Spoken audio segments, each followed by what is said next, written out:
Good evening, ladies and gentlemen. Happy 2025. And what an interesting year I think this is going to be. We're going to be talking about that tonight.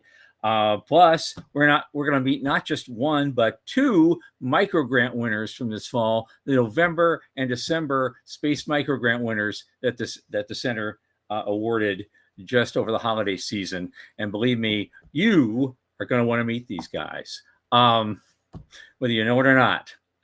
From the news desk at the Center for Space Commerce and Finance, my name is Thomas Andrew Olson, and this is The Unknown Quantity.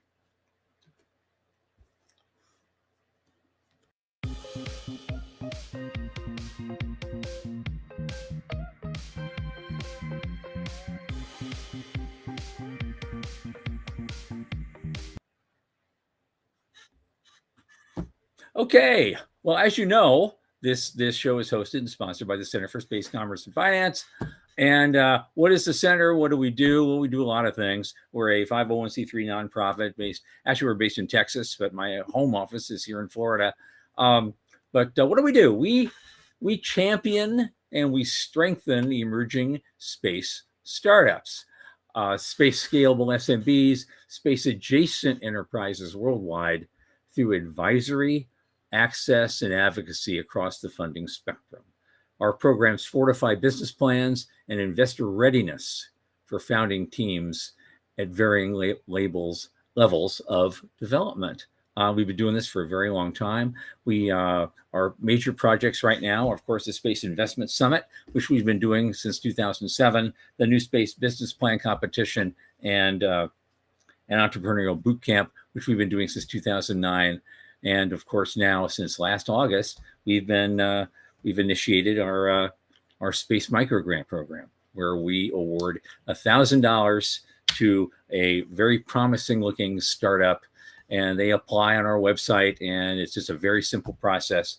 And so you can, and if you want to apply for a micro grant or donate to maintain micro grants, it's all on the same page, and that page is, of course, spacemicrofund.com. You can go there. Thank you, Leah, for putting that up there. And it's, well, okay, spacemicrofund.com. We need that link up there for them as well. And that's where you can go to apply for a micro grant. January is still wide open, so go ahead and do that, please. And I always love to hear from people. And we've been hearing from some great companies. And I wish I could give micro grants to all of them. And but our budget is one a month, so may the best win, and we keep a lot of people around. You want to, if you applied a few months ago and you think you have a better shot, please apply again. No problem with that. I'd love to hear from you. Okay, now joining me now is one of my favorite podcast producers, entrepreneur, and one of my oldest space friends, and quite probably one of the best looking men in his generational cohort, Michael Lane. Michael, it's great to see you, and welcome to 2025, man. What's going on? And he can't stop laughing, and I can't hear him. This is great. Oops. There you are. There you go. Okay. I was laughing. You caught me off guard with the most what'd you say, the most attractive man? That was the best looking man in his generational cohort. So I limited it to an age group, in the space advocacy community. Right on. It's the hair. I'm sure it's the hair. It's the hair. Yeah. I get that. Yeah, I know. This is popular too. I got the tail going. I look like a badass. With these guys on the stage. It was a great holiday. Thanks for bringing me on. I think it's going to be a terrific year. I'm actually super excited. I can honestly say 2023 was rough. 2024 was kind of rebuilding a foundation, and for the first time in a long time, I was excited for the new year. I'm excited for this new year. I think 2025 is going to be a game changer. We're going back to the moon. I think there's going to be some big announcements in the next week or two that really have a lot of ripple effects in the space sector. As you know, I refer to it as ACDC, academic, civil, defense, and commercial. and Okay. the entire industry is going to, I think, be supercharged in the coming years. So fingers crossed. That's where I'm at. Yeah, absolutely. There's a lot of new things in the pipeline that we could spend the whole hour discussing them. But I know you've been looking at this. I've been traveling for 2 weeks, trying pumping up the center, and so in various places and getting some sponsorships for this year's programs. And we have a bunch of them coming up. Yeah. And we'll be talking about that maybe tonight, and certainly in future shows. We'll have some big announcements to make ourselves. So what couple of things have you seen that really stand out last few days since the new year started? Well, let's talk about the show for a second. So we're definitely going to be making some upgrades to the show. As I said, in November, December, we're really going to start focusing on funders and founders. So that's going to be a big change for us. We gave ourselves a little bit of latitude when we first started the show to kind of be a little bit all over the map. And now, after starting to find our feet, the focus on every other week, it's going to be, we're really going to highlight our entrepreneurial side, our entrepreneurial roots in the sector. We'll talk to our microgrant recipients, and we'll also talk to somebody who has pulled in a fairly large check in the industry, asking them how did they do it, what are they trying to do. And then the other show of the month, we do 2 shows a month on Tuesdays, is really going to be focusing on the people who write the checks, whether those are government contracts that are doing focused on a deliverable, or whether it's the angel VC investment private equity community. That's how we're going to divide the show. So that's, I think, going to be a pretty big deal. We've identified a bunch of themes that we want to focus on. So that's going to be interesting. I'm not going to share those just yet, but I like where the show is going. I like the future of the show. Yeah. I think it's going to be good. Oh yeah, it's going to be a lot of fun. And in between that, there will be, once in a great while, there'll be themes surrounding politics and policy. We were already reaching out to some people in the political realm, and if they say yes, we're going to have a couple of interesting shows around that in the coming months. Well, I want to point out that our second guest was Dr. Greg Autry, who's on the Trump transition team right now. So we have already had some pretty epic guests. As they say in Boston, they're wicked smart. And I think we've got some interesting stuff coming up. So yeah, that's great. I love that. Yeah, we tried to reach out to catch up with Greg Autry just like the other day, and he wrote back a very cryptic message saying, "I really can't. I'm working on a secret project." I have no idea what that means, but I guess we'll find out sooner or later. Right. Great. My hope is sooner. Right. My hope is sooner. Yes. Yeah. Yeah. All right. So there's some interesting stuff happening in the space world. Often I'll dig into reports and things like that, and I do have a little bit to share there. This just came out 2 days ago. No, it came out yesterday. This is a report from Bryce. You've heard me talk about Bryce before. Bryce Tech does analysis and consulting in the space sector, and so they generate these reports each quarter. I'm a little surprised this was quarter 3. Maybe I missed something, but this just came out the other day, so I'm betting it's not a typo. But I was a little surprised because I thought that this would have been their year-end document. No surprise, everybody knows that SpaceX is leading the world with launches.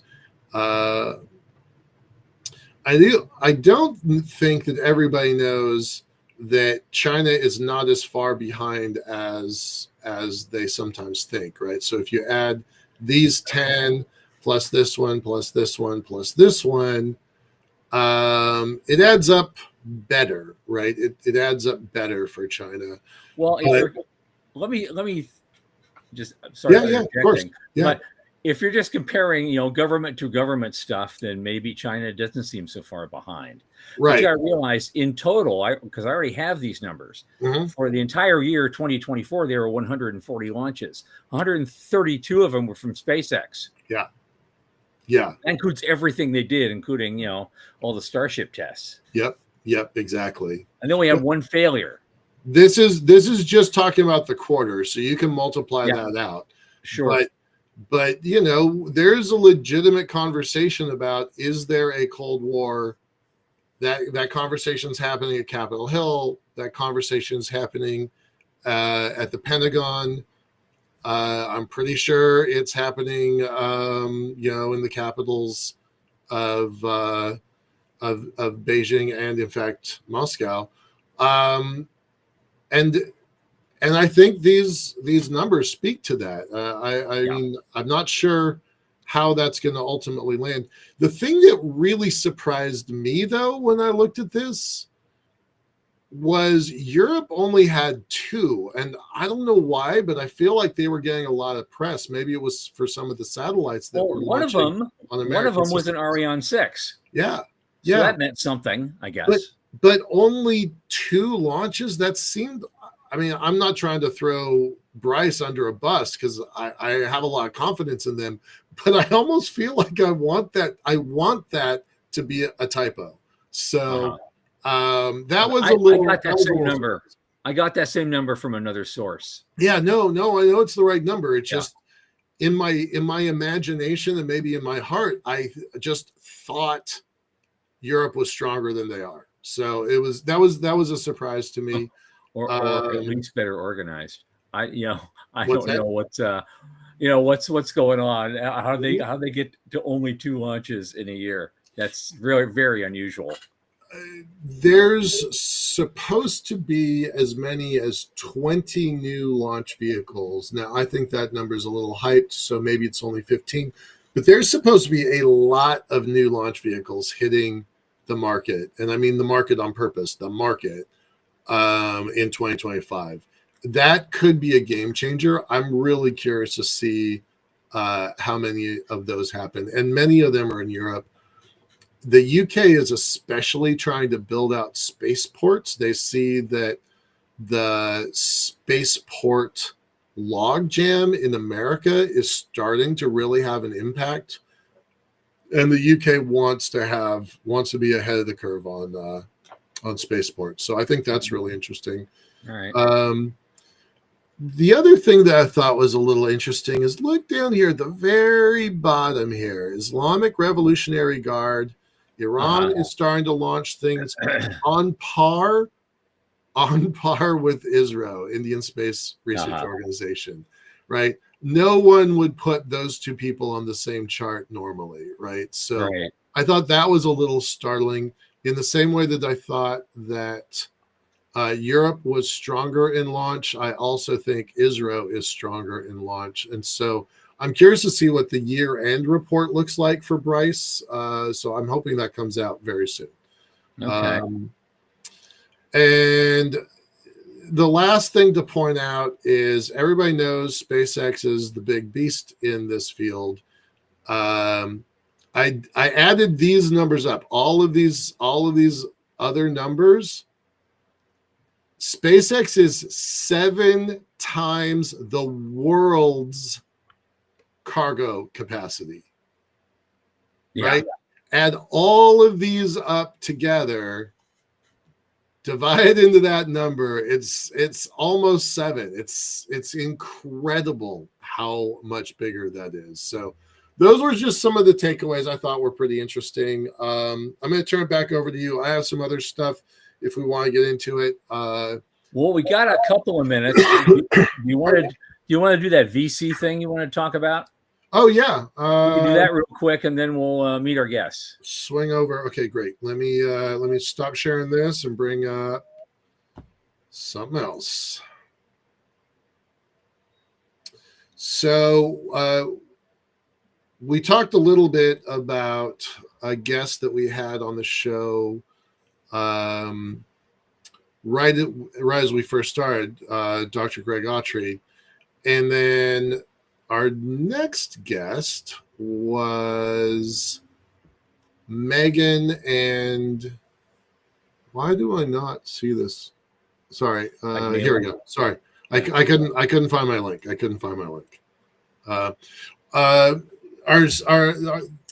I think Megan and Michael Mealing at Starbridge, and Megan Crawford from Space Fund. They were our second guests. They were the second guests on our show. Maybe they were our first. I'm not sure. They were our first, actually. Okay. All right. So I got this email this morning, just 8 hours ago. It's pretty fascinating. So I'm going to post this link here in a moment. There we go. So first of all, fantastic graphic. Like, yeah, that's going to be my new screen background. So let's first talk for a moment about Space Fund. So they have been around for about 7 years. I think that's right. I think they're on their third fund, might only be their second, but it's in that range. If I were to guess, they probably have about 40 million under management. Maybe it's 25, maybe it's 50. I don't think it's more than 50. And they have, I'm going to make a guess, 20 investments, 20 portfolio companies. I might be wrong on that. I didn't actually look that up. That's just going off of my gut and what I've known about them over the last few years. So Megan has been involved with the space sector for more than 10, 12, probably not 15. But she's been around. And so she was a guest on our show just recently. And she always writes really interesting articles. And this one really kind of caught my eye. It's the tyranny of the VC equation. I'm going to put the link in the chat so you all have it.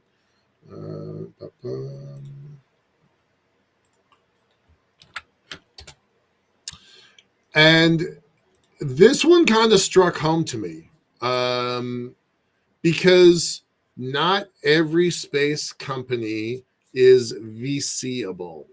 I have certainly felt that many times in my careers, that we do not fit, not every company in the sector fits the VC model. And so we dig into this, and so she's looking at the original rocket equation, that's the Tsiolkovsky equation, and saying, look, this stuff is really hard, and yes, if you want to go to space, you need to have fuel.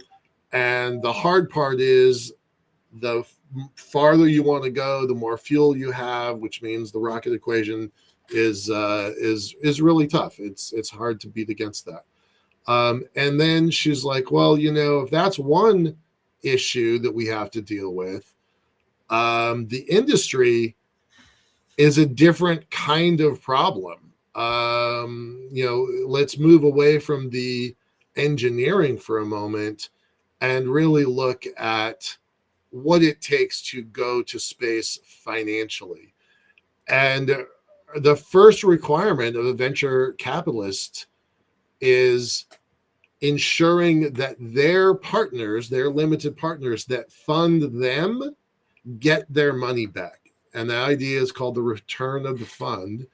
And if the fund is, $100 million fund, the venture capitalist, with every investment they make, they have to assess whether or not your company is capable of hitting that $100 million amount. Let that sink in. They might have 20 companies in their portfolio, but most of them are going to fail. So they have, the way that they bet, the way that they invest, is that one of those companies must return the fund. If they have two, well, that's great. Then they double their money. If they have three, that's great. They triple their money. But the psychology of the investor, the venture capital investor, is that one of those 20 companies must be able to return the fund. So they're making 20 bets, assuming only one of them will succeed. So every bet they make has to make that whole fund. It's tough for them. I get, but it's a different market. It's a different economy. In the end of the 90s, the same VCs that were funding the internet boom, they used what was then called a 262 model. They invest in 10 companies, and on average, 2 of them would go broke, 6 of them would become walking wounded, and then 2 would go gangbusters, and maybe give them 20x returns each, and that was enough to get their fund back, make them some money, and take another 10 bets. Obviously, the world has changed. And it's especially hard because they are, if this is their target, then when they start working out how to value the company, they are expecting that if they only have a 20%, if they only have a 20% equity in that startup, and that 20% has to generate $100 million in value, that means the startup has to have a $500 million valuation. Yeah. And then they're like, well, there's a multiple of how much revenue do they have to justify that that $500 million valuation. I mean, it gets bonkers really fast. And the truth is, the sad truth is, it's a lot easier to do that if you are a digital company and your only expenses are shoving pizza under the door of the coders in the dorm room instead of buying fuel, bending metal, building pressure vessels, and the hardware necessary to build.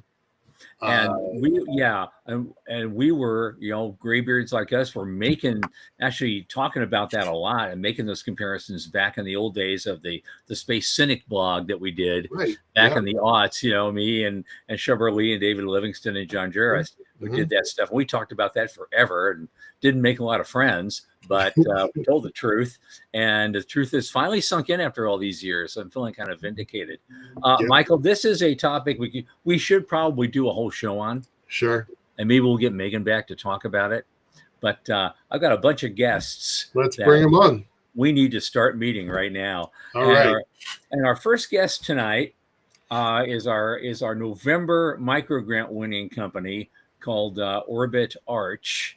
I want to invite him on right now, the founder and CEO, Chawla, and the Chief Technology Officer, Krishna Nagpal.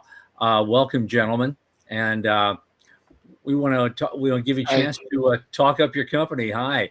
OrbitArch it interested me because they're using AI and LiDAR to power a solution that's supposed to enhance satellite safety by providing real-time collision avoidance, debris detection, and advanced space management. And with us tonight, again, are Naman and Krishna. Welcome, gentlemen.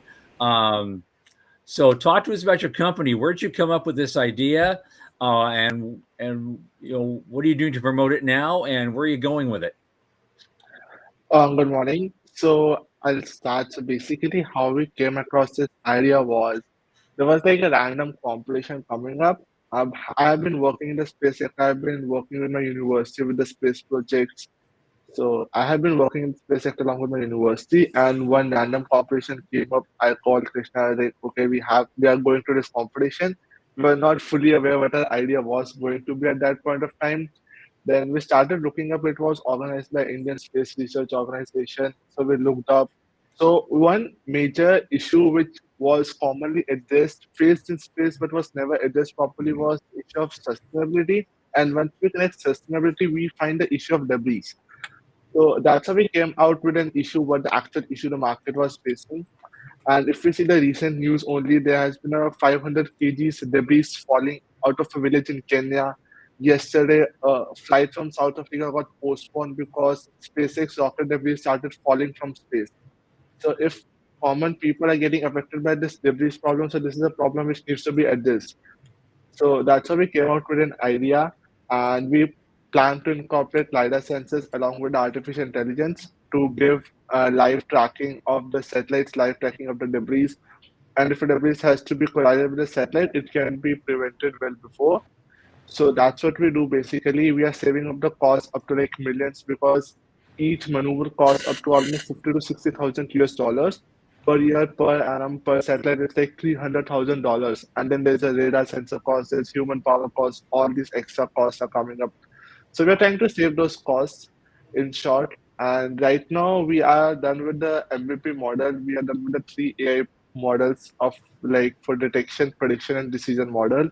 And now we are moving towards the hardware side. Once we have the LiDAR, we will start incorporating LiDAR, and then our product will be ready to go in the market maybe in next 6 to 7 months. And for the remaining part, Krishna will take over for tech part. Okay, hi everyone. So I am Krishna. I am the CDO of Orbital. So here in our startup, what we focus upon is that, as Naman told, that we have space debris in space. So we are protecting the satellites from getting collided into those space debris. How are we doing that? We are incorporating LiDAR and AI technologies. Now, in those AI technologies, as Naman told, we'll be having three AI models.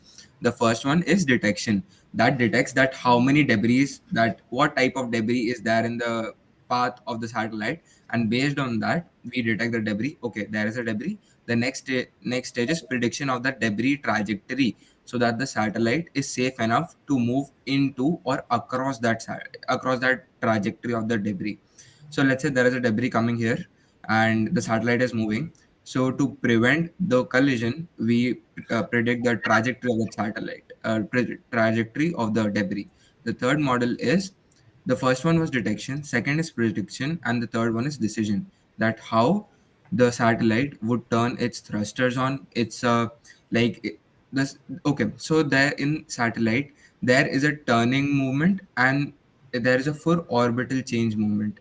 So whether it's a full, we have to change the full orbit to save the satellite from getting collided, or we just have to turn the satellite a bit to save the debris from the satellite. So this is what we are focusing on using the AI technologies. Okay, so now something you just gave me a lot. My head's exploding now. So, well, I'm still not sure about one thing. Maybe I missed it. That'd be silly me. I'm aging out rapidly. The thing is, guys, so is this something that you're doing from the ground and beaming up to the satellite, or is it a piece of hardware that you're bolting onto the satellite, or installing in a new satellite when it's being built? How is this All right. delivered? This So service? basically, yeah, so basically what we were trying to do is for all the new upcoming satellites, without hampering with the space, power, or fuel consumption of the satellite or size of the satellite, we are planning to put LiDARs, small hardwares on the satellite. The Okay. number of LiDARs will vary as per the size of the satellite. For example, if you're taking a 24U CubeSat, the number of LiDARs will be 6. If you're taking a 60 CubeSat, the number of LiDARs might decrease because at the end of the day, only we have to do is make a 360-degree view projection around the satellite so that we know from where the debris is coming from. So that is the only hardware we're gonna put, and for the rest, it's gonna be inside the satellite's brain itself, like in the satellite circuit. The artificial intelligence will be working inside the satellite. So yeah, it will be hosted on a satellite's payload, satellite owner's payload. So we are not launching our own satellites, but we are using the satellites to save the satellites. So you're putting a technology to save the satellites. Okay. And so right now your business model is installing something on new satellites before they're launched. Do you have any plans? Is there a way you could even do it, upgrading existing satellites in place and like bolting on a solution to an existing satellite? Is that even possible, or is that just too soon to ask? So for existing satellites, one thing can be done. So far, we cannot put new hardware on existing satellites because they're already out there in space. But one thing is that the data sets, maps of the debris, where exactly debris is coming from, that information can be provided to old satellites so that even the old satellites cannot maneuver on their own, but they have the live location from where debris is coming from a nearby new satellite. There will be a whole network of satellites. New satellites will be tracking the debris constantly, and then old satellites, existing satellites will be getting aware of where debris is coming from, and the maneuver can be planned accordingly. Okay. And so the customers you have in mind now, your potential customers, these are all because I'm thinking you're building in a piece of technology to a new satellite. How small can you go? Because there's satellites range in size quite a lot. There's still the big birds that the big boys fly that are 1,000 pounds and they're 20 feet tall. And then you've got these micro CubeSats and slightly larger ones where the constellation guys are launching those. I mean, how small can you go for this thing to be able to work and be effective and useful for a customer? So the smallest we can go is for a 1U CubeSat, which is like the smallest CubeSat existing for constellations purposes. So for 1U CubeSat, we can work along with just putting 1 or 2 lidars, providing a 360-degree view along the satellite. So actually, our major customers would be constellation networks because that's the point where there are high risk of collisions because lots of satellites are being launched together at the same point of time. And if every organization is planning to launch their constellation, sooner or later the orbit will be clustered with the constellation of satellites. There are high chances of collision. So we are targeting the constellation market primarily because like the number of satellites is more, size is small. And yeah, it will be available starting from like 1U CubeSat going till the largest geostationary satellite. Okay. Okay. Where are you in your business development process right now? What's the current milestone you're looking to achieve? So the current milestone which we are looking to achieve is basically inclusion of hardware along with the software. We have a software ready, we have a hardware existing. Now the main point comes is a proper mashup. Hardware should work according with the software. Software should be getting data from the hardware and should act accordingly. So that is a milestone which we are Okay. trying to achieve. We have total 3 people in the team, Krishna, me, and we have one more co-founder with us, Sachi. And we are also taking guidance from a couple of mentors in the university. So they are guiding us side by side throughout our timeline. Michael, you're sitting there looking very concerned. Do you have a question? Not concerned, but like you, I'm just kind of thinking through this. You're going to have to do on the ground data processing, right? There's no way that the individual boxes that you bolt on to other people's satellites can do that. So I think I'm curious how you're going to do communications back down to the ground, and processing that data is going to be it's going to be tricky today, and 3 years from now, 5 years from now, 10 years from now, when we have 40,000 satellites, it's going to be very tricky. So I actually don't question the technology at all, but the algorithms and the data management, I think, are going to be tricky. Thoughts on that? Okay, so just clarifying certain things, we are not doing the data processing on the ground itself. All the automatic decisions, all the AI model, all the software will go up the satellite itself. So basically, in short, we are removing the ground stations from the picture of existence for debris tracking because, as you know, that there are certain blind spots existing. Uh, like if we are talking about a satellite launched by Indian Space Organization, if it goes behind India on the other side of the Earth, it is a blind spot. So ground station cannot work, data processing cannot happen. So that is what we're trying to do. We will be putting the AI model inside the satellite's brain itself, like the satellite's microcontroller. Everything will be done on board the satellite. There will be no requirement of ground station, whether it is decision, prediction, or anything. It can be going up the satellite. Satellite will be deciding on its own. And for more of a tech part, Krishna will answer that. Okay, so adding on to Naman's point, what actually we are doing is the data pre-processing is already being done in our own servers. And the question which you asked there is where the major role of OrbitArch comes in, that how do we handle all of this data into our servers? So this is one of our USPs which we are going to handle.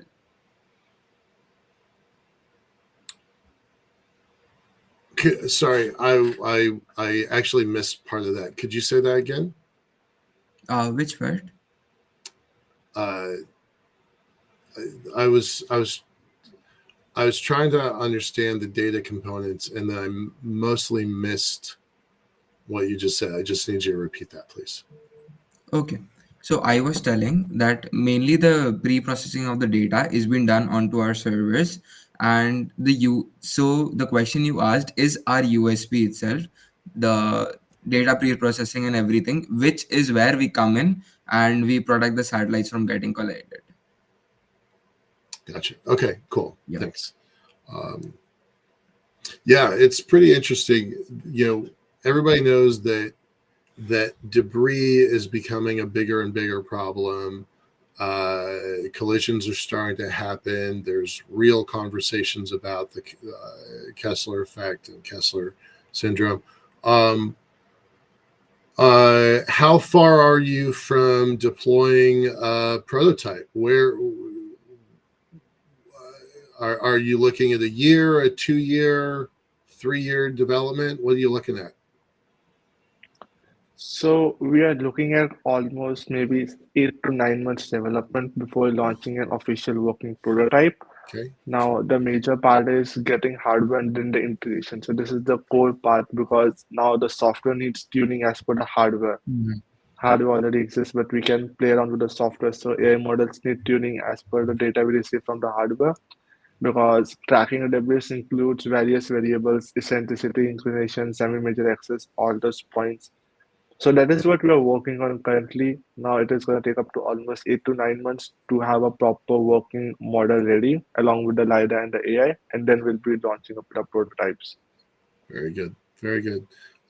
We got to move over to our next guest, but really, we always end the. Oh, you have more? You're muted, sir. Tom, you are muted.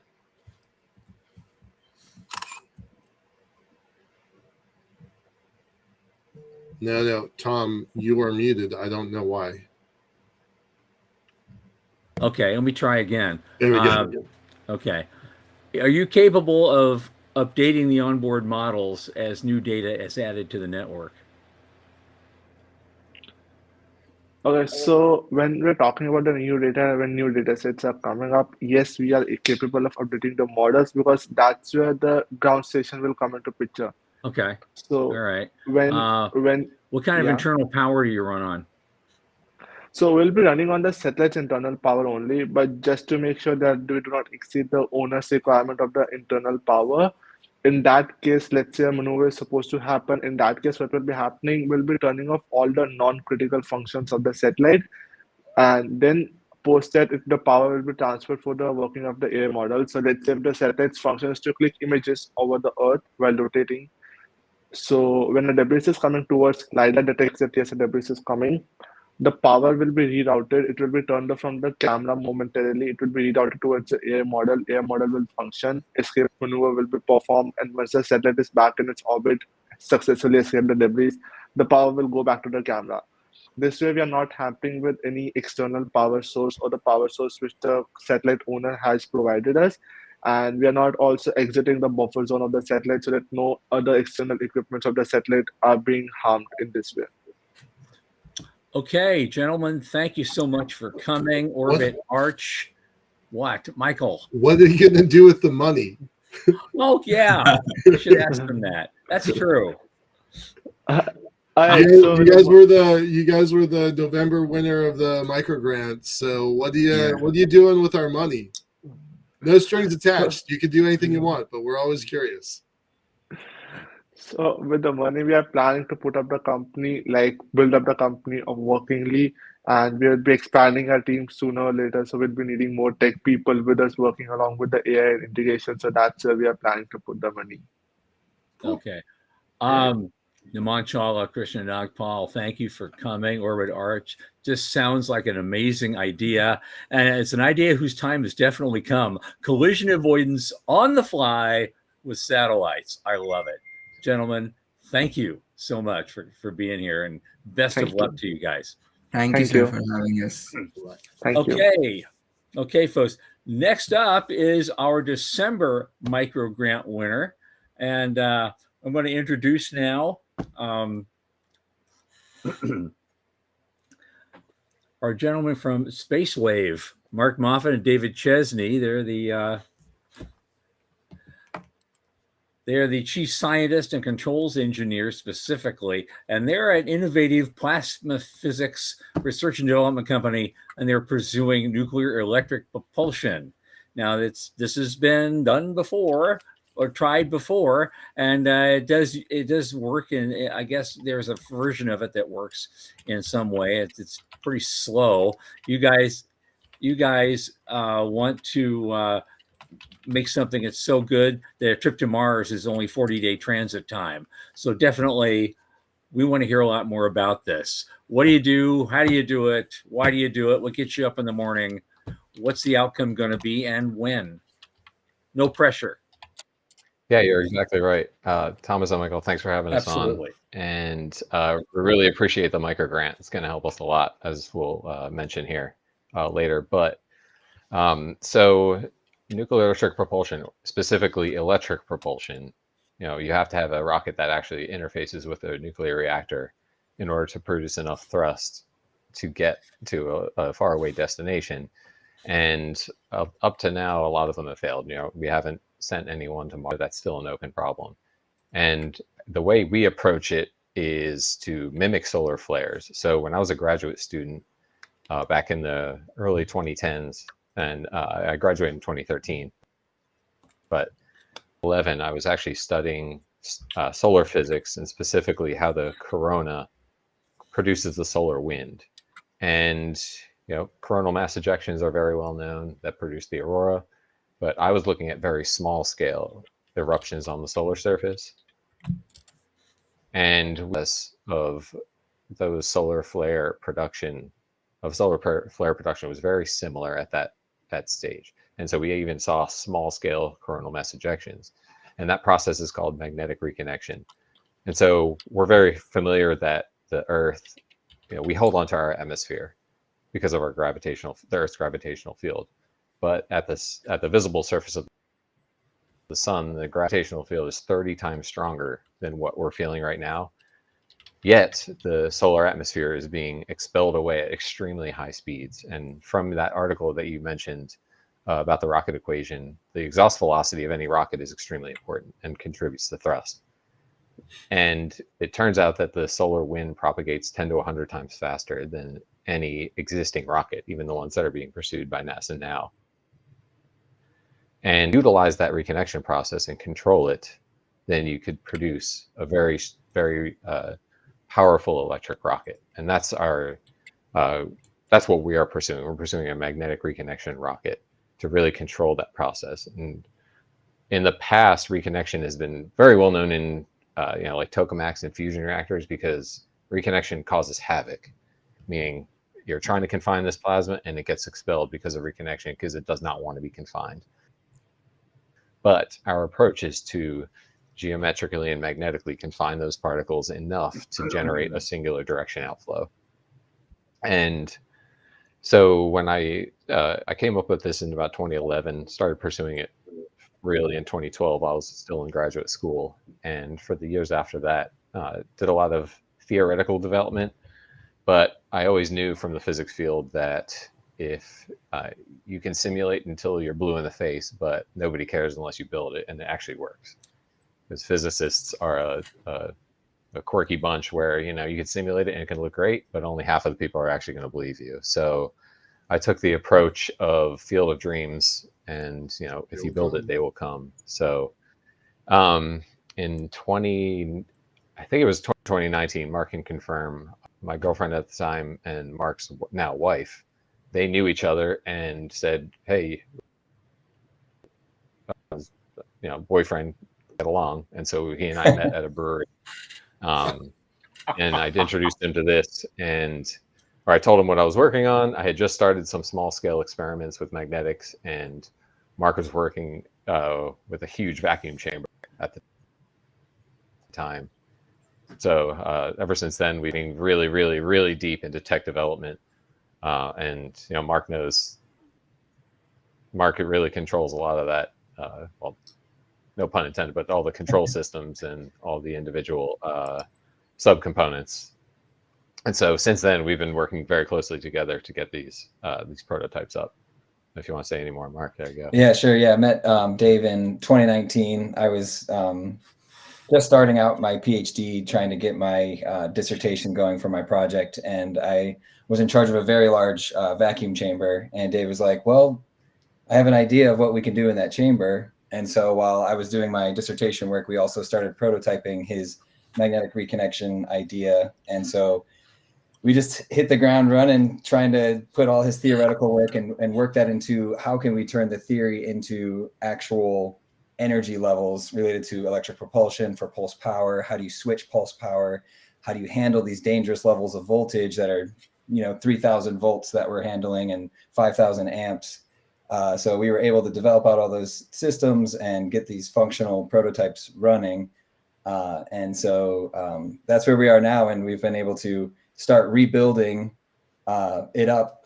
I mean, we can get into how we were developing out the tech, but we've gotten some indications of the phenomena already in the lab space, and we've been able to build out certain technologies that enable repeatability, because you can get a semi-miraculous event, but in order to get you need a repeatable system in order to pulse a lot, and that's what we would have to do to become an engine. So you need a high reliability, high repeatability of this new phenomenon that we're trying to prove.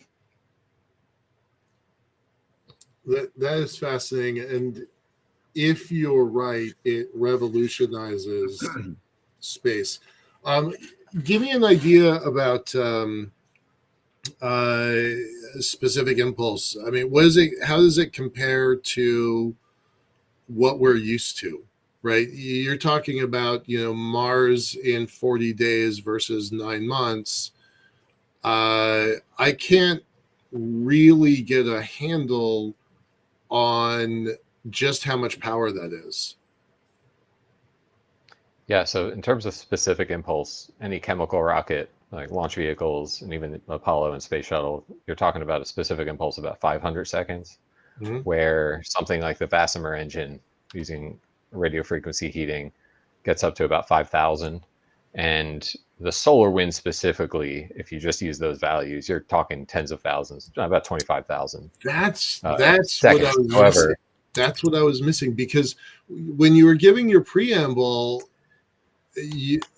my only experience with solar electric propulsion engines are very, very low power for a long time, right? They're designed to be, kind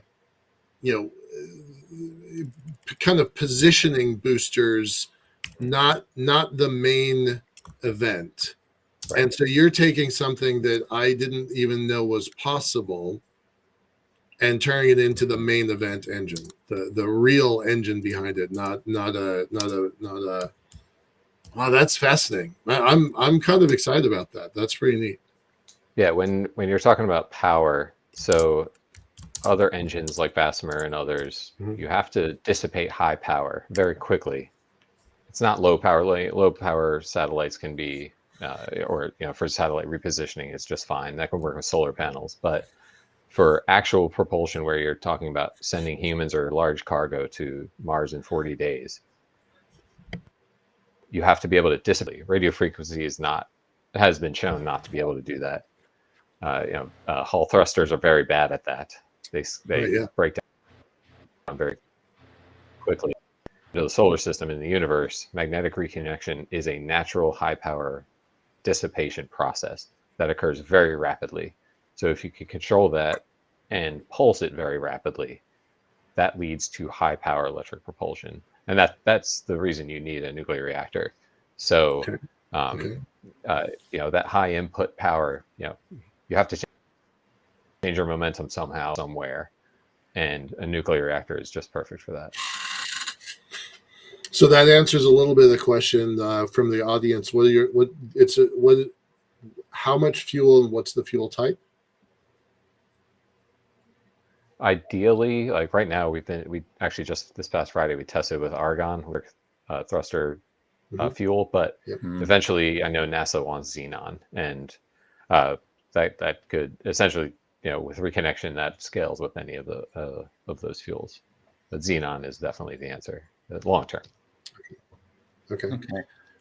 So since you're building a field of dreams here, how are you getting them to come? What's your funding model for this? Is there, I don't know what kind of a business model you do for this. It sounds like you're just trying to build a new exotic form of propulsion that you hope to, NASA will pay you to build it for them. And maybe some other spacefaring nations as well. What's the roadmap for this? And how are you getting funding? Are you getting SBIR? Are you getting NASA, other NASA grants, or you're raising funds in different ways? How are you doing? Yeah, so right now we have a small grant with the Department of Energy, and that's a collaborative grant with the University of Alabama at Huntsville, but it's not enough to really get off the ground and be fully independent. And so Mark and I struggle with this a lot in terms of we are the scientists and the engineers doing the work.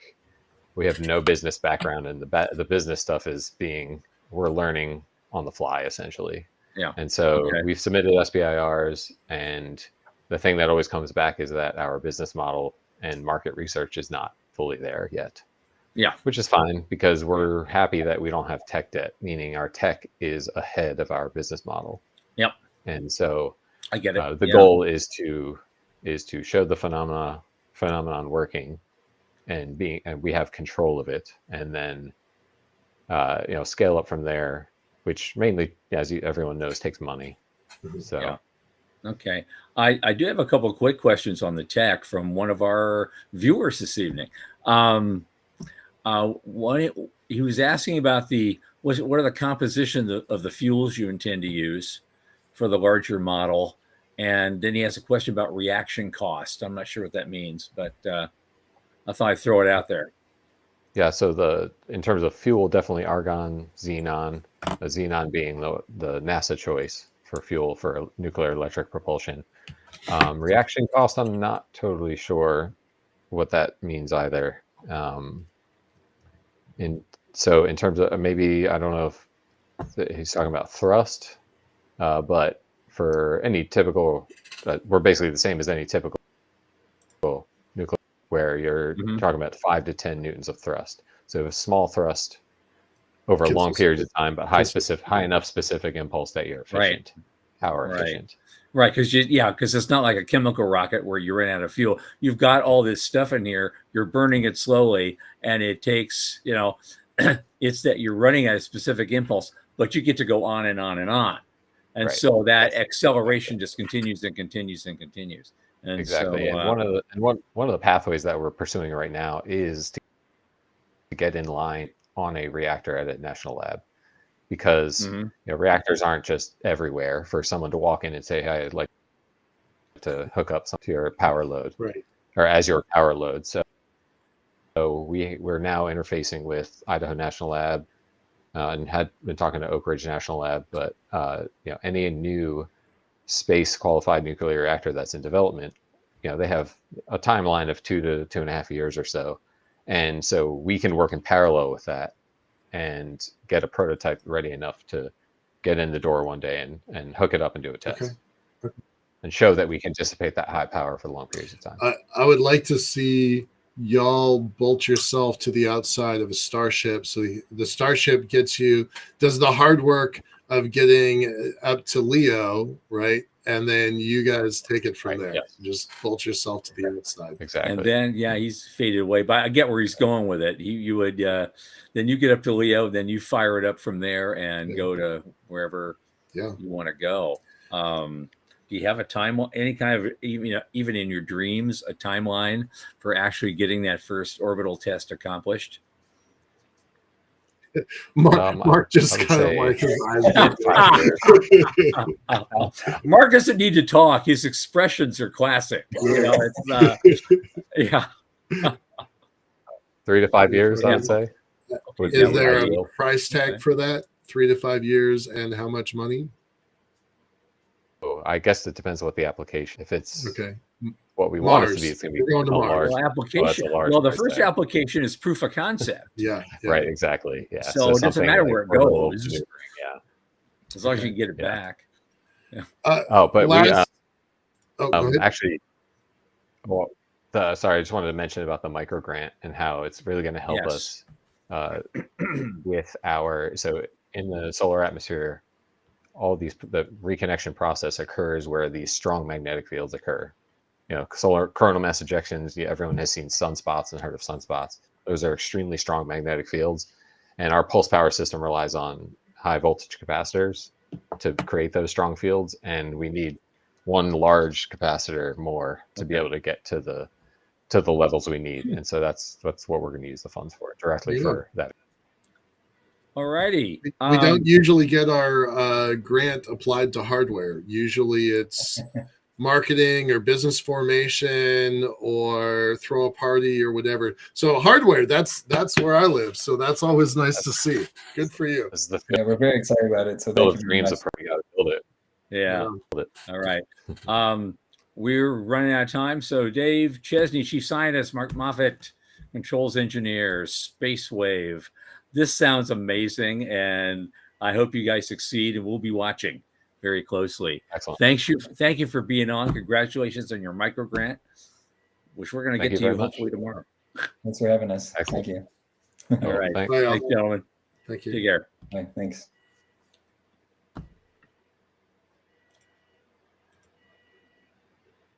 Okay, we're at the end of our first program of 2025. And like you, Michael, I think it is going to be a really great year coming up.